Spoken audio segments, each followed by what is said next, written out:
name, is Alzheimer's and related disorders. So it's never really just been about Alzheimer's. It's always been about Alzheimer's and dementia. So for instance, they've changed the vision part to our vision is a world without Alzheimer's disease or all other dementia. So that's the big upgrade for this year. So but it's really just to, you know, just going around the table, how many people had, you know, some form of dementia instead of Alzheimer's. And we want to make sure that people are clear that, you know, it is, you know, we want to help everyone, not just Alzheimer's specifically. Yes, and a lot of you here are very familiar with the Alzheimer's Association and some of the things that we do. On the next slide, you'll see I threw in a few slides just in case, you know, we know anyone that needs a support group. We have 4,500 of those around the country, but you know, our 800 numbers really, they're trained clinicians. It is the place to call when you do need help and support. You know, it's not just plugging you into your zip code and saying, here's a support group. It's very detailed and, you know, specific to what you need and what you're looking for. Awareness is a big piece for me. Again, I've said it a million times and all of you have heard me. We could talk about raising money all we want, but until there is that awareness piece and the stories get out there, that is what is moving people to really act and to get involved.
So before we get to Earl, I just want to say that I know that we've joked around about like Earl's arm and that kind of thing, but it is huge for this organization and Jacksonville Walk in particular to have someone, I'm not pouring on thick on purpose at all, of Earl's, I want to say, what's the word? Title, place in the community, responsibility, caliber in this arena. And I owe a lot of thanks to Rachel for helping me, you know, to facilitate this relationship and kind of take it to the next level. And Earl was gracious enough to say, you know what, maybe I can chime in for a year and see what we can do. But I mean, this takes Jacksonville, Earl's involvement takes Jacksonville to another level. And I cannot thank you enough for being here, for giving us of your time. Service line for the health system. So I'm responsible for how well we do for seniors in the community. Our flagship program is our Age Well Center for Senior Health. And we have two locations, one at our Beaches Hospital location and one downtown in Jacksonville. And we also provide care to seniors through our house call service. I'm often asked to explain how is it different than a regular doctor's office. We describe it as a doctor's office where we provide a specialized level of primary care, and it's enriched. And what makes it enriched is the fact that we have a team of people inside the doctor's office that you don't typically find. We have social workers, we have rehab professionals, we have pharmacists, we have nurses, and all of the behavioral health, psychiatrists, psychologists, all of these individuals together inside the doctor's office, and they're working together.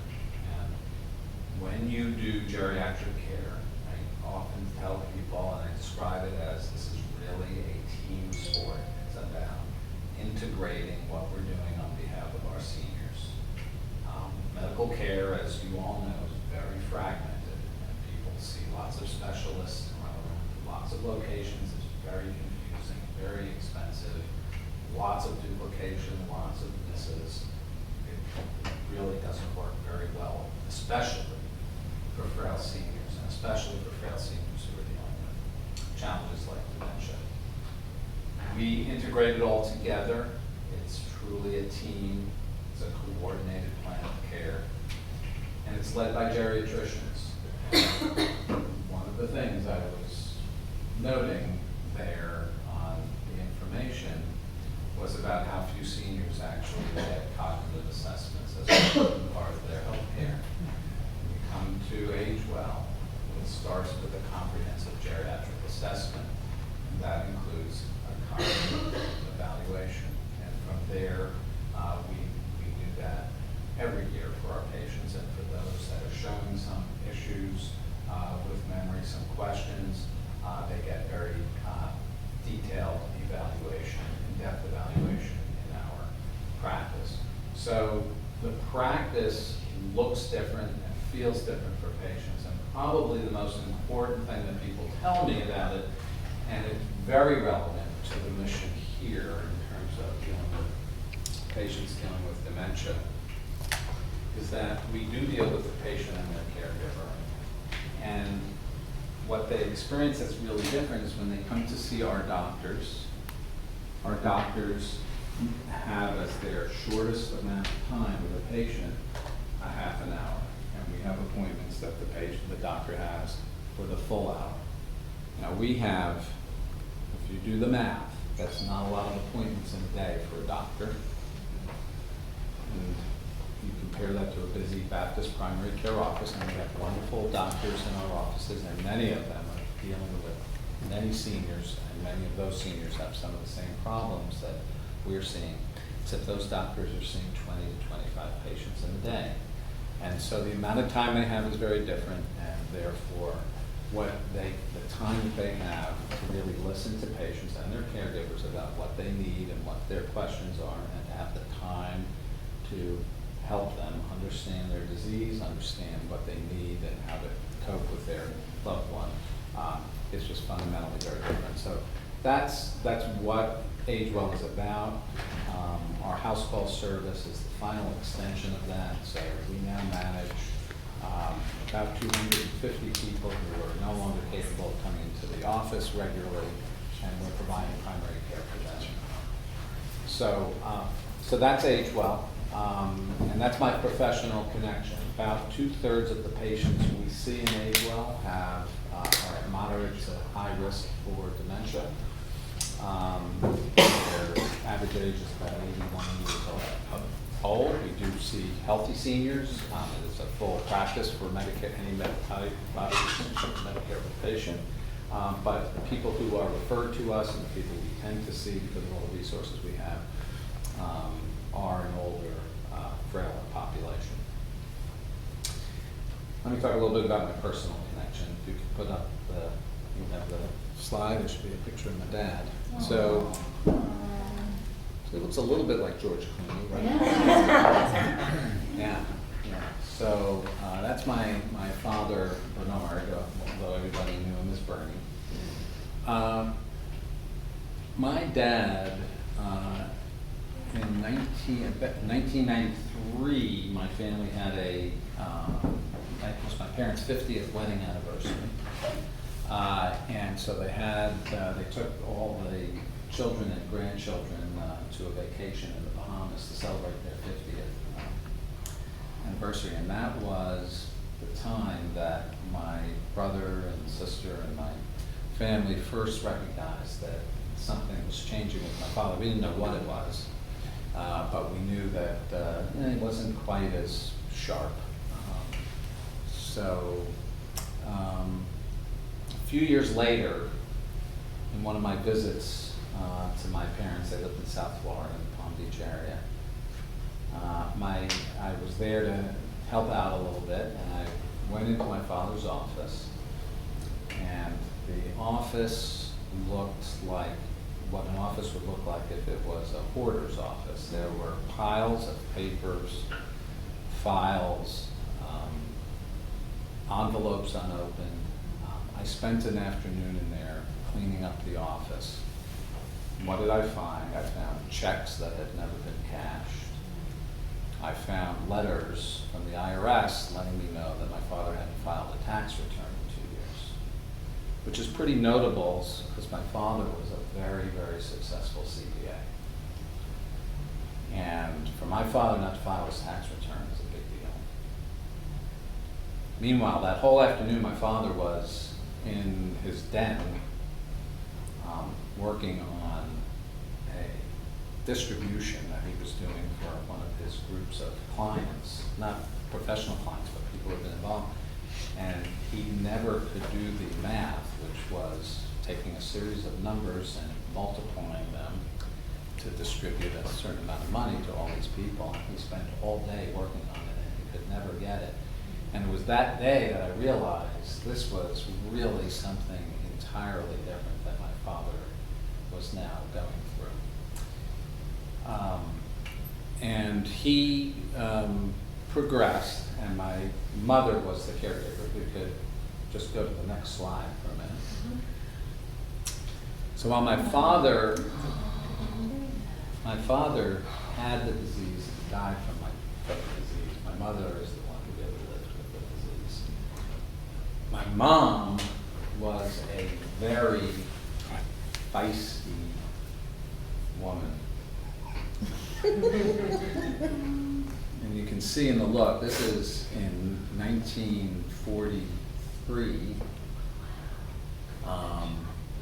when my mother was down in outside of New Orleans. My father was in the war at the time.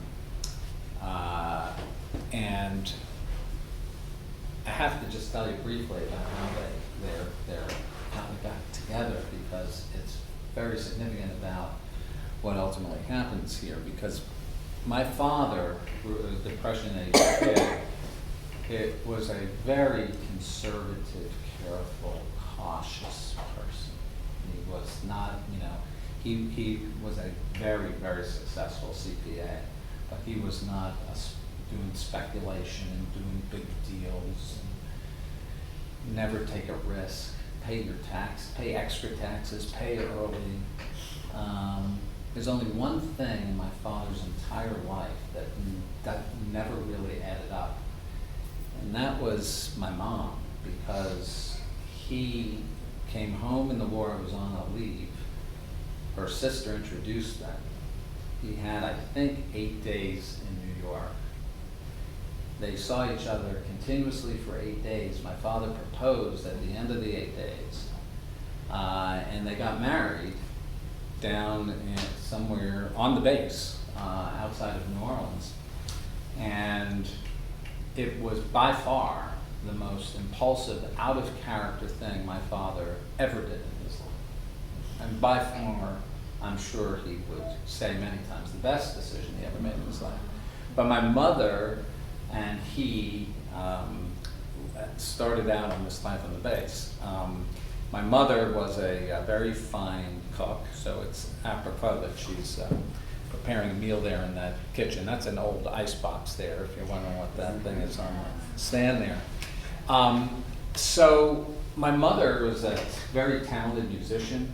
My mother was a fine athlete. My mother had many virtues. The one thing you would not find on the top 20 or 30 items of who my mom was patience. And yet here she had the love of her life with Alzheimer's, and we all know what it takes to live with somebody with Alzheimer's. And especially someone like my dad, who was a worrywart and anxious and asking her questions over and over again, and couldn't be a more gentle soul. And somehow, some way, by herself, because she was down in South Florida, no support, her adult children. My brother passed away, my sister's in California, I'm in Pittsburgh. Pretty much all by herself, she cared for my dad. And we couldn't figure out how did she have the patience to do this? Because we never saw it growing up. My mother had a sharp tongue. She could bring it real quick, right to you. And yet, there she was. She took care of him all by herself, almost no assistance. 1 year before he ended up in the nursing facility, she got him into adult day, which was a godsend, and he wished she had gotten in there earlier. He thrived there, but he couldn't live at home for very long. And he died a couple of years later in the nursing home. They did a wonderful job for him. My mother, about a month or so after he passed, she had a major health event. And it was so typical, it is so typical with what we see with caregivers who are so burdened caring for people with Alzheimer's disease and other dementias. My mother was there for my dad. All the time. She was going to the nursing home every day, feeding him a meal every day. But now that he had passed, she could sort of just relax a little bit. She managed all that stress, and she had a major event. It was the beginning of decline for her, and she she's a tough lady. She went a good 8 years after that, but my mother said, you know, she wasn't crying a lot at the funeral or anything, and they had such a wonderful love relationship, but she said, I've lost him years ago. So for her, it was just time to move on, and it was really kind of a sad ending to her life, and she talked about that a lot, about the golden years and how they weren't golden for them once the Alzheimer's kicked in. So when I think about it, the connection for me is it's very hard for me to separate out my father's illness from my mother's caregiving burden. To me, it was two parts of the whole thing. And that's the way I really see this whole thing in terms of what we're doing here, is about people that, you know, have the disease, and then the people who really live with the disease. My father, it wasn't that hard for him. It really wasn't. I mean, he was very peaceful. The last few years of his life, he was in that twilight most of the time. He wasn't like some people. He wasn't agitated. He wasn't eloping. He wasn't none of those things. He wasn't having outbursts. He didn't have a hard time. But my mother, it was a terrific challenge for her at so many different levels. So I really see it as just, to me, it's inseparable. Talking about it at AgeWell, that's what we see and what we do every day, is work with patients and their caregivers. One thing before we move on, I just want to put in a pitch for, because of the caregiver issue, is the Caregiver Coalition, Northeast Florida. So if you don't know about the Caregiver Coalition, I happen to be chairing the executive committee of the coalition right now. This is a group of organizations and individuals who are really trying to support caregivers in the community. I know so many of you are caregivers or are involved with this.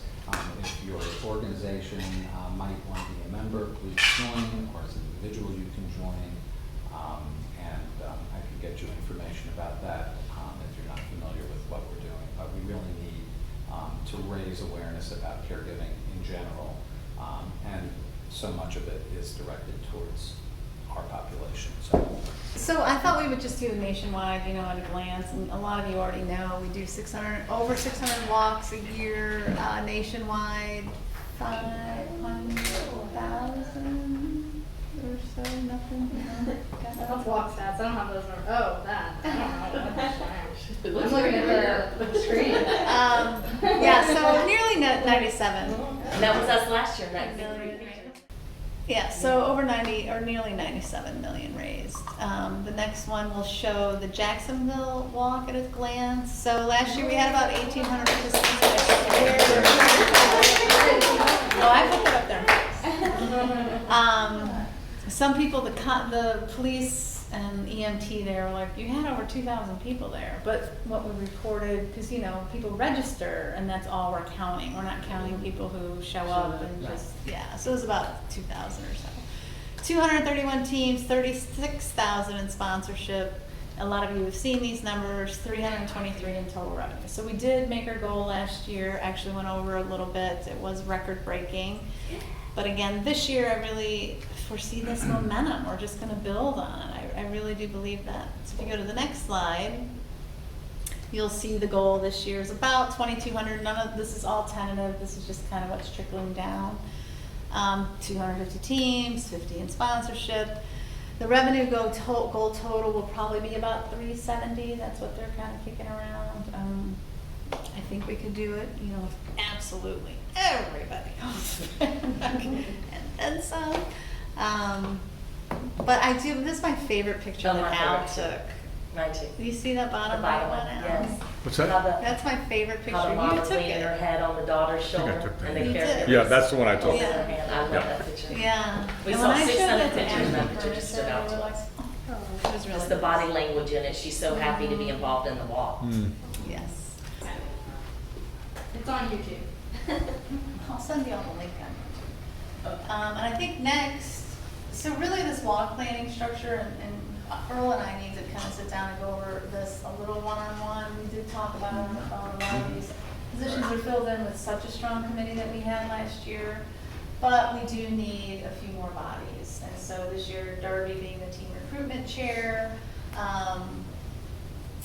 we have a team, Becky was huge with team retention last year and being willing to make those phone calls to past teams to get them to come back. Marketing, Al did a great job with that, and just posting on social media and getting the word out there. Laura Olt, very involved with advocacy and keeping us in the loop on what was going on in that arena. Mission chair, logistics, Mike, I think Mike was the past chair last year. He didn't make it tonight, but he's really gonna take the lead in the logistics piece because he does get a lot of Bank of America people out there day of, to, set up the tents and everything. And Will was an integral part in that logistics piece. Again, like we said, routing people through Hi, the wall. welcome. Oh my God, Chris Hinkle! That's it, Chris Hinkle. A round of applause. It's okay. We're glad you're here. Yes, we're just embarrassing. Dawn, you can go to the next slide if you want. One of the things that you'll see on the back table too, you'll see the committee breakdown, but it really, and I think Becky has kind of, spoken to this at some of the events that I've been with you. It really is kind of an easier lift. I mean, there are some things that you do outside of coming to the meetings, but the meetings really are once a month. It's an hour to kind of get together and regroup on what some of the things that we've been trying to work on. Obviously, it's a fundraising event, so sponsorship is big. Getting new teams that Darby will take the lead on, getting the word out there with marketing, and really just trying to get that number up. So it seems like you're joining a committee and it's a lot of responsibility, but I think the cohesiveness of this group, and I really want this year people to be, not that we weren't connected last year, because I do think you form your relationships and you have your friendships and that sort of thing, but I would love this team to just gel as it has and continue to gel and kind of take it to the next level. And I think you guys are slowly already getting to know each other and have some fun with this. I mean, and having Susie Skinner from Leonard Skinner being involved. I mean, there's some creative things that we can do to really get the word out and just kind of have fun. So just kind of outline some of the things that we have coming up. Of course, the volunteer kickoff. The goal was to get more people here to have interest, that had interest in joining the committee. And then we have our committee meetings, and then we have a corporate kickoff. And there's all those things that Alzheimer's kind of drills down on, best practices that we need to do that we'll fulfill. But overall, it really is a generally an easier lift than you think. Dawn, go to the next slide. And then I was going to have Darby talk a little bit about her mom and why she is involved. Hi everyone, I introduced myself early. Darby Mueller. The reason that I do this, I showed up at the Alzheimer's office, lost caregiver. No one In my family, I'll be straightforward and honest with you, nobody was there to help me. I have a brother that lives 8 minutes from my house. I have a whole family that lives in North Carolina. My mother was the matriarch of my family. My mother kept the glue together in my family. Every holiday, every birthday, my mother was the one that wrote the cards, sent the cards, got everybody together for Christmas. She did quite a lot for our family, but she also did a lot for the city of Jacksonville. And a lot of you have heard this and have been this before, but I kind of want to give you one little starting point, if possible. This was my reason. This is my Pat Corda. This is my mom. That was the caregiver your mother was. This is why we do what we did. It could have been my dad down the street real quick, but I'm telling you, this woman, 28 years served the city, started the Jacksonville Jazz Festival, the Boat Light Parade, served TPC for 30 years. And I just went to Mayor Godbold's book signing, his memorial, and I was really surprised how she was kind of swiped out of everything. But let me give you one hardcore fact. The worker bees, the people that are behind this walk, aren't the people in the front that are out taking the pictures. They're the people that make the difference. They're the people in this room. This is why I need you here. Now, one thing I want you to remember, I want you to remember penny, pin, and heart for me. Okay, if y'all can remember those 3 words, and then my conversation will get back to them.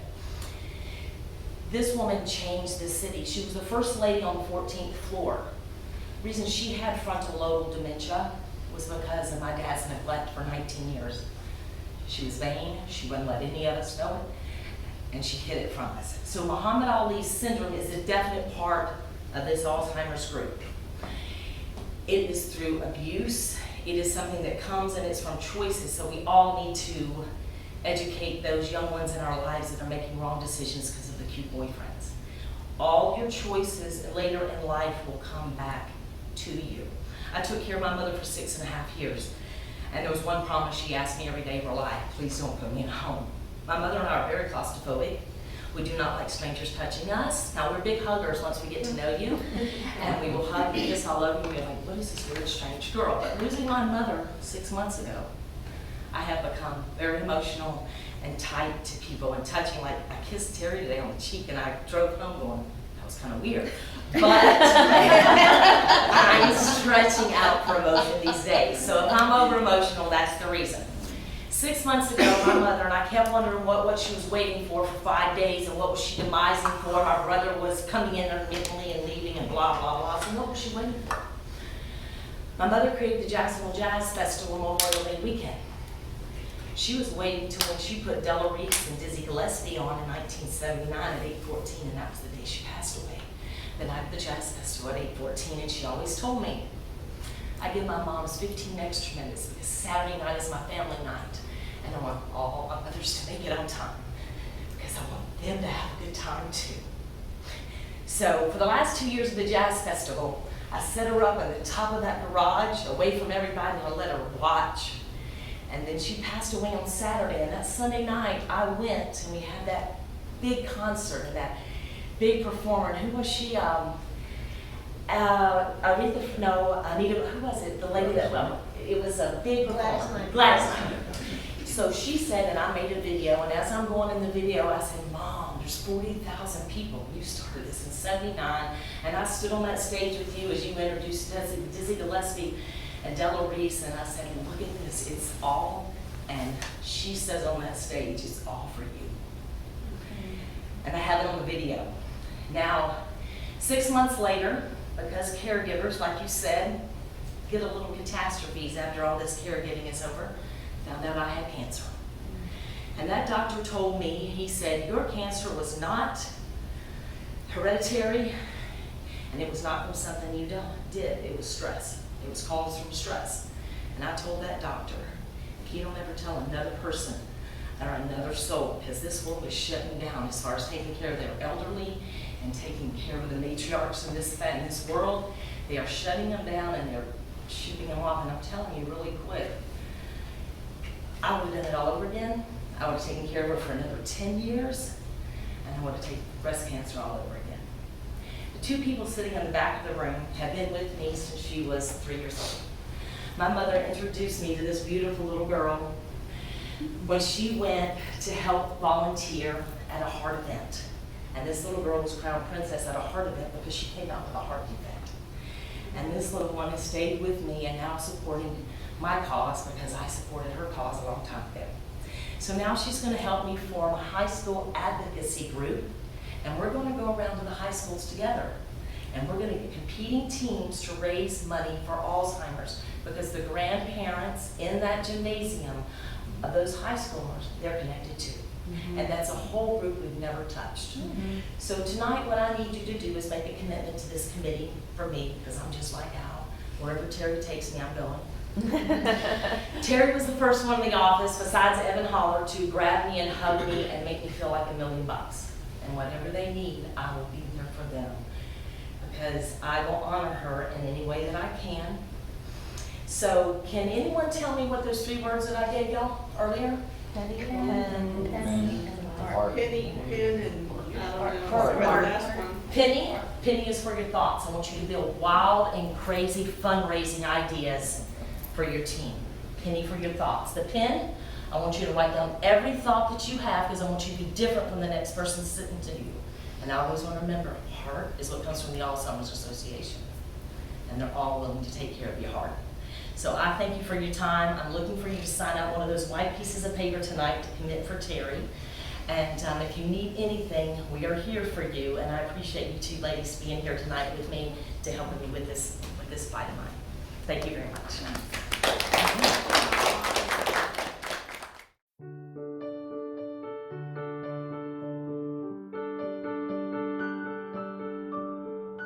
Across the country, we walk. For those affected by Alzheimer's disease, carrying flowers that signify why we want to end it.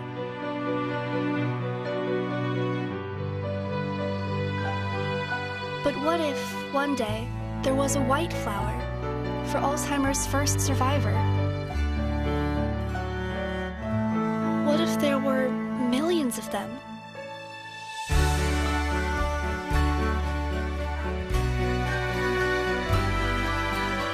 Help make that beautiful day happen. Join us for the Alzheimer's Association Walk to End Alzheimer's, the world's largest fundraiser to fight the disease. Register today at alz.org/walk. I guess all I would say is, obviously, there's a core of people here who've been involved in this before. So for you, I would just say thanks for coming back and being ready to give even more this year.